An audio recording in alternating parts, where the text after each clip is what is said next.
Pan India సినిమా అంటే it other language, other South Indian language including Hindi release. But you are releasing the film in both only Hindi and Telugu. Hindi and Telugu. Tamil కూడా ఏదో తమిళ్ జరుగుతాం sir discussion. Tamil also someone big production house is asking, distribution house. ఒక తమిళ్ అంటే I have come to know that from all the other language నుంచి మంచి enquiry ఉందని తమిళ నుంచి. ఈ అందుకని ట్రైలర్ రిలీజ్ అయిన తర్వాత మంచి అప్లాజ్ వచ్చిందని అనిపించింది.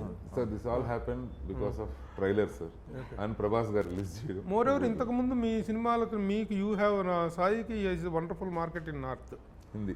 ఇప్పుడు ఎందుకంటే తన సినిమాలు కొన్ని డిసప్పాయింట్ చేసినప్పటికీ కూడా రోల్ ఆఫ్ ఫిల్మ్స్ డిసప్పాయింట్ చేసినప్పటికీ హిందీలో ఒక ప్రామిసింగ్ మార్కెట్ తనకు ఉంది.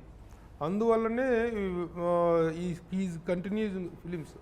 అయితే తనకు వచ్చి కొంత ఎదురు దెబ్బలకి అప్పటికి అడ్రస్ లేకుండా పోవాల్సి ఉంది. కానీ ఒక స్టాండర్డ్ మార్కెట్ హిందీలో ఏర్పడటం వల్ల అలాంటిది స్ట్రైట్ అవే హిందీ ఫిల్మ్తో ఫస్ట్ టైం గోయింగ్. అదే అంటే హిందీ ప్లాన్ ఉందండి, 1-2 డేస్లో అది కూడా కన్ఫర్మ్ అయిపోతుంది. అండ్ ఇలాంటి ఫిల్మ్స్ హిందీలో బాగా పే చేస్తుంది. అంటే చిన్న మైథాలజీ ఉంది, చిన్న హిందీలో కూడా కొడితే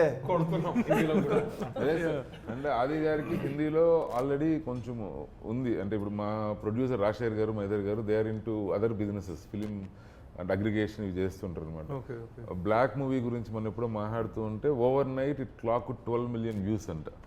మీకు చెప్పే కదా అది గారు, ఓవర్ నైట్ అమెజాన్లోకి రాగానే మూవీ ఎవరో పైరసీ చేసి పెట్టారంట, రైట్స్ ఫర్ విత్ సంబంధం. అతను స్ట్రైక్ వేద్దామని మార్నింగ్ లెస్ చూసేటప్పుడు 12 మిలియన్ వ్యూస్ ఉన్నాయంట ఓవర్ నైట్. క్యారెక్టర్ ఏంటి? శంబాలా అనేటువంటిది it refers to the village. Your character is Vikram. Vikram అండి. Vikram yeah Vikram inspector scientist character. So actually బేసిక్గా దేవుడు అంటే నమ్మకం లేని క్యారెక్టర్. సో అలాంటి ఒక అంటే వెరీ స్ట్రాంగ్ క్యారెక్టర్. ఆఫీసర్ కోప పోలీస్ ఆఫీసర్ కాదు సార్, ఒక సైంటిస్ట్. సో అక్కడికి వెళ్తాడు, ఉల్కాని ఎగ్జామిన్ చేయడానికి వెళ్తాడు. Okay, enjoyed the character. Very different from what I done. అంటే నేను చేశాను ఇలాంటి investigation characters, but this is much bigger. అంటే the problem is bigger. So ఇందాక ఆయన చెప్పినట్టు చిన్న మర్డర్ అయితే అలా కాకుండా ఆ మిస్టరీలోకి వెళ్ళిన తర్వాత ఒక పెద్ద ప్రాబ్లం, చాలా పెద్ద ప్రాబ్లం అవుతుంది. సో దాన్ని ఎలా హ్యాండిల్ చేసి బయటికి వస్తాను అనేదే కథ. సో అందులో జరిగే సూపర్ న్యాచురల్ ఎలిమెంట్స్ కానీ, అందులో జరిగే దాని ఏమంటాం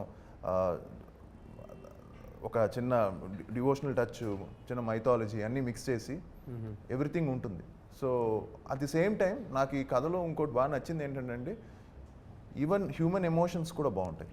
నాట్ జస్ట్ అందరు క్యారెక్టర్స్ చాలా బాగా డిజైన్ చేశారు. And all the characters are very అంటే కథలోనే రూటెడ్గా ఉంటుంది. అంటే కంటెంట్ని దాటి వెళ్ళి లేకపోతే క్యారెక్టర్స్ ఏదైనా అవేగా వచ్చినట్టు ఉండవు. అందరికీ ఒక మంచి proper start to finish ending అన్నీ ఉంటాయి. సో ఒక పర్పస్తో ఆ ఊర్లోకి వెళ్ళి ఆ ఉల్కం మీద ప్రయోగం చేయడానికి, వాటి మీద పరిశోధన చేయడానికి వెళ్ళిన ఒక సైంటిస్ట్కి ఈ అమ్మాయితో పని ఏంటి? దాన్నే అడగాలి. అమ్మాయి ఎలా కనెక్ట్ అయింది? Is it A routine love story or